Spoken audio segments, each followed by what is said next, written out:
Some years simply pass. Others change everything. 1989 was the second kind. Not because of any single event, but because throughout those 12 months, several ruptures happened at the same time: geopolitical, human, technological, cultural. When it was over, the world looked nothing like it had at the start, and almost everyone, in one way or another, felt it. The 1980s had unfolded under the long shadow of the Cold War. Two blocks, two systems, two visions of the world watching each other with permanent suspicion, and nuclear arsenals capable of destroying everything several times over. But toward the end of the decade, that structure had started showing cracks. Not suddenly, but through accumulation. Debt, inefficiency, social unrest, reforms that never went far enough. In 1989, the cracks became fractures. The first visible movement came from Poland. The Solidarity Trade Union, founded at the start of the decade and repressed for years, had managed to force negotiations with the communist government. In June of 1989, partially free elections were held, the first in decades. Solidarity swept every seat it was allowed to contest. The result sent an unmistakable message. The regime had lost its legitimacy. By August, Poland had its first non-communist prime minister in decades. It was not an armed revolution. It was the weight of popular will, built up over years, finally finding a crack wide enough to push through. Hungary did something that had seemed unthinkable. It began dismantling the barbed wire fence, separating it from Austria. In May of 1989, the first sections of the Iron Curtain on Hungarian soil started coming down, literally, with machines and wire cutters. That opened a physical door to the Western world. Thousands of East German citizens who had traveled to Hungary on vacation took advantage of that opening to escape westward. The internal logic of the system began collapsing from the inside. In East Germany, protests grew throughout the autumn. Cities like Leipzig saw tens of thousands of people taking to the streets with candles, in marches that became weekly rituals. The government tried to maneuver, announced reforms, replaced its longtime leader. Nothing was enough. On November 9th, during a chaotic press conference, an official announced that East German citizens were free to cross the border. The news spread within hours. That night, thousands of people approached the checkpoints in Berlin. Guards, without clear instructions, let them through. People began crossing in both directions, and some started hammering at the wall with pickaxes and chisels. The Berlin Wall had been built in 1961, not to protect the city, but to stop citizens from the east from escaping to the west. It was a border that divided families, streets, and a single city into two completely different worlds. For nearly 3 decades, it had stood as the most visible symbol of a planet split in half. Its fall was not an act of war or a diplomatic agreement. It was a night when people simply overwhelmed it. Few images from the 20th century carry the same emotional and political weight as that night in Berlin. The wave kept moving. In Czechoslovakia, protests that began in November grew with remarkable speed. The communist government tried to hold on, and there was initial repression. But the pressure never let up. In less than 6 weeks, the regime collapsed without firing a single shot. Parliament elected Václav Havel as president, a playwright and dissident who had spent years in prison for opposing the system. The Velvet Revolution, as it came to be known, showed that change could happen without violence, though it also required decades of quiet resistance to make a moment like that possible. Romania was different. Nicolae Ceaușescu's regime did not give way the same way. Protests broke out in the city of Timișoara and spread across the country. The army was ordered to shoot. People died. But within days the situation reversed itself. Parts of the military switched sides, power disintegrated, and Ceaușescu tried to flee. He was captured, tried in a summary proceeding, and executed on Christmas Day alongside his wife. The fall of communism in Romania was the most violent of all, and it left wounds that took a long time to heal. While Eastern Europe was transforming itself, the Soviet Union watched from the outside.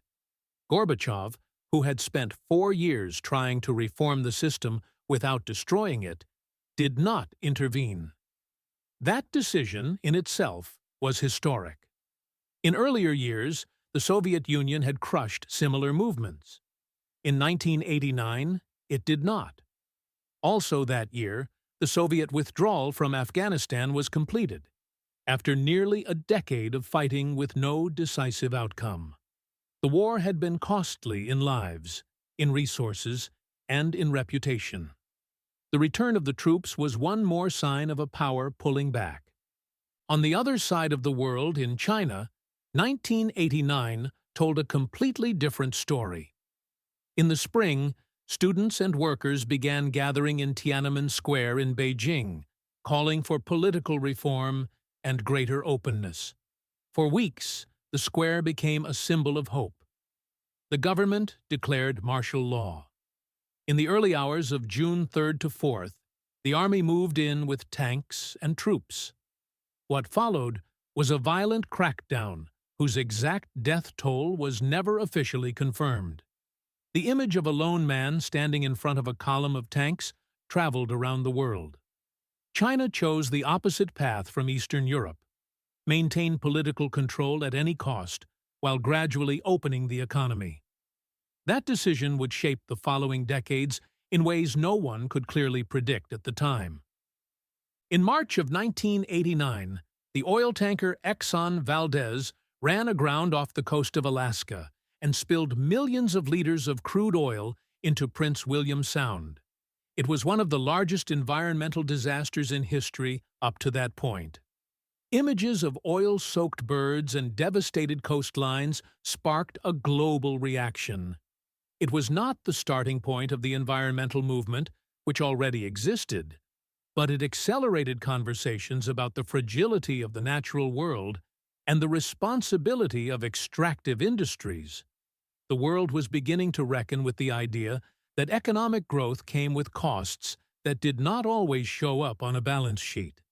That same year, at the CERN laboratories in Switzerland, a British physicist named Tim Berners-Lee submitted a proposal to his supervisors. He called it the World Wide Web. It was a system for linking documents and information across computer networks. At the time, few people grasped what it meant. His supervisors added a note in the margin that described it as interesting but vague. What Berners-Lee had in mind was the architecture of what we now use as the Internet every single day. It was not yet a reality accessible to the public, just a technical proposal. But the seed had been planted. Nintendo launched the Game Boy in Japan in April of 1989, and in the rest of the world shortly after. A small handheld console with a grayscale screen and a battery that lasted for hours. The first cartridges included Tetris, the game that hooked an entire generation regardless of age, language, or culture. The Game Boy was not the first portable gaming device, but it was the one that defined the concept for millions of people. In hindsight, it was an early step toward a world where carrying a screen in your pocket would become completely ordinary. The pop culture of 1989 closed out the decade with images that are still alive today. Batman, Tim Burton's version with Michael Keaton, became a global phenomenon and proved that superheroes could work in a dark and adult register. Indiana Jones and the Last Crusade sent Harrison Ford and Sean Connery across half of Europe in search of the Holy Grail. Dead Poets Society, with Robin Williams, turned a story about poetry and teenage rebellion into a generational statement. The Little Mermaid relaunched Disney animation after years of uneven results. In music, Madonna and Janet Jackson dominated the charts and the airwaves. Television, video rental stores, and audiovisual culture were expanding at full speed. In January of 1989, Salvador Dali died. The surrealist painter who had bent reality with images no one else had ever imagined was 84 years old. His death was the farewell of a figure who had moved through much of the 20th century with an originality that never made concessions. Symbolically, it was also a final goodbye to an artistic era the century had cultivated with intensity. 1989 ended the way it had begun, with the world in motion and the certainties of the past in retreat. Some walls came down loudly and visibly, like the one in Berlin.